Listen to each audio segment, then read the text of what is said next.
Hi everyone, I am Imani da Silva and I have here with me Miss Sahara, the president of Miss Trans Global Organization, and then she will answer some questions. She will let us know what's next for Miss Trans Global.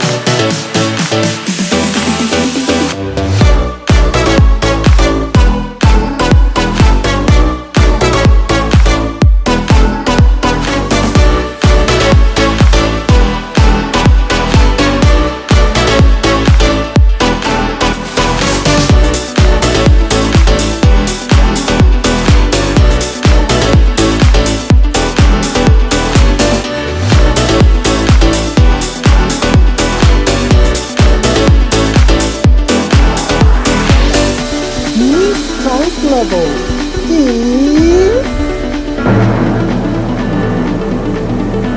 Miss Trans Global celebrating from now on with the name of Mola, the first ever Miss Trans Global. Congratulations!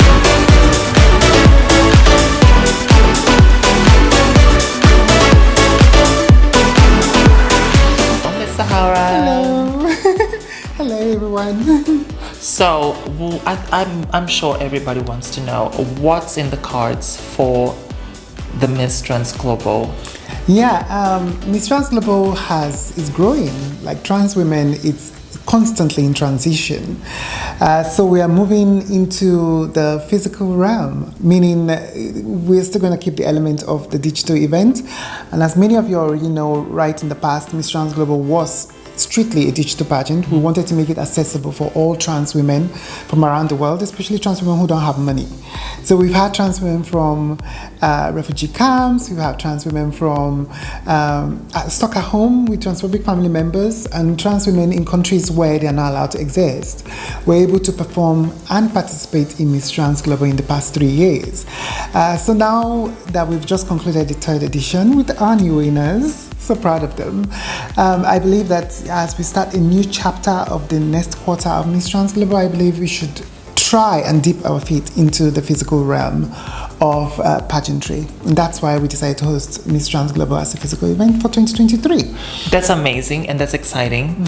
And because obviously, as you explained, it shows that one of the philosophies of Miss Trans Global is to include as many people as possible. So people can feel embraced, which is something that it's quite hard, especially for trans people.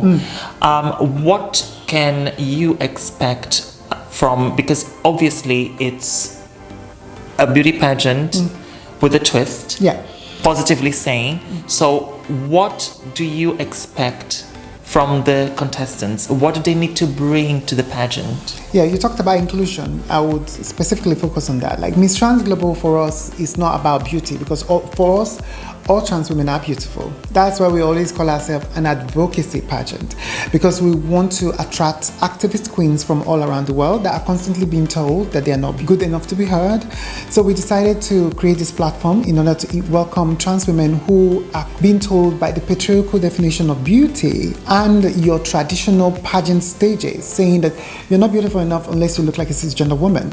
So we are trying to correct that by hosting Miss Trans Global. So what we are expecting is we want sex workers to join us, because in Miss Trans Global we believe sex work is work. We're looking for trans women who don't fit your conventional style and patriarchal definition of beauty, trans women who have tried so many times to join mini pageant and don't win. Those are the kind of trans women we want. We want trans women who are ambitious, trans women who want to inspire and empower trans women, trans women who want to go out there and change lives. Because in Miss Trans Global, it's about public service. It's not about making money, it's not about winning prizes. Yes, you win titles, but we want you to use the titles to your advantage in your local countries by helping other trans women the best way as you can. So the next event, I hope that the girls that join would be exciting.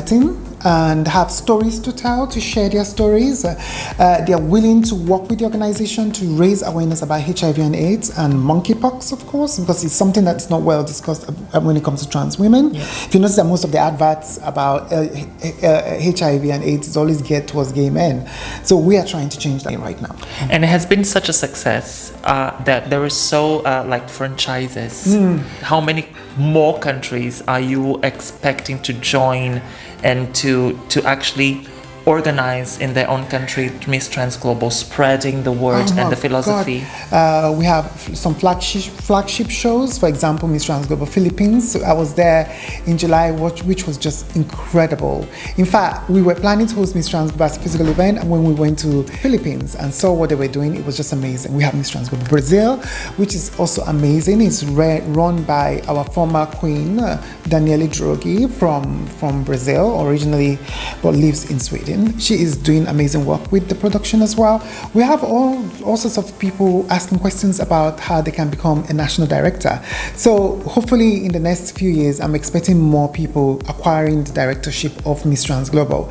For us, when we ask people to contribute to the organization, because that's the only way the organization can grow. We want a situation where the national directors that are coming in are also wanting to inspire and empower trans women as well, like Miss Trans Global is doing, by helping their local communities in their various countries. Yeah. So obviously, Miss Trans Global is here to make a change. Yes. In general, how do you see the beauty pageants and what sort of changes you believe? I mean, we now know that Miss Universe, the mother of all pageants, have made massive changes finally. Yes. So in general, what do you believe that needs to change when it comes to transgender pageants? There's a lot that have to change. Like I've been saying, not just me, even Pierre Wusberg, who is Miss Universe 2015 from the Philippines, even said it too. Miss Trans Global is the future of trans pageantry. And she's totally right, because a lot of all these other pageants, they have age limits. So far you are able, capable, and of sound mind, and you think you can do the job, why not? Because being a queen is actually a job. It's not just, you're not just looking pretty and taking pictures. No. You do a particular job. You have a set of things that you have to do. For, in our cases, lots and lots of advocacy work. We do a section in our pageant called the Queen's Speech, where all our candidates line out what they're going to do for the next 1 year. So they all work towards, every girl from each country work towards making their plan work for them, because they are the queens of their countries. So I believe that other trans pageants should emulate us. Most of them are already emulating us, I have to say. I've noticed some are now including empowerment programs in their events. We have some of the programs and the things that we do and the tasks that we put our girls through. I can see some of the bigger trans pageants are also doing it as well. So I believe we are in many ways influencing and empowering people that trans pageantry should be inclusive of all trans women, sex workers. So basically, Miss Trans Global is in a good path. It's on a good path. And it's something that shows. Yes. So how do you see the pageant in the future? What do you expect? I hope we have more girls, because number one, we are trying to keep it small at the moment, because we want to keep it small and petite, because they say good things come in small packages. So we wanted to see if we can keep the pageant small but concise and precise and effective. So like, for example, the first event, we are going to just have only the finalists coming to London. And those finalists will get to experience the stage, experience London, the London life. We're going to show them, things that happen in London and how inclusive London's society is. We're going to do a lot of things, our Tea with the Queens and all those other events that we normally have. We are going to show the girls a really good time. So maybe in the future we might expand it a bit to all the contestants coming to London, but this time around we just want to keep it to only the finalists coming to London. So I am excited but also nervous, because it's our first event, but as you already know, we have experiences in hosting international pageants before, like Queen of Nations. So we stopped it because there was no support for it. But now that we have huge support from all around the world, I'm so excited to welcome everyone to London. Wow, that's amazing. And we're all excited for the staging, the physical event that's going to happen in 2023 in London. Please stay tuned to find out more, and we count on you for your support. Thank you, Miss Sahara. Congratulations for the wonderful work. Thanks so much for having me. See you next time.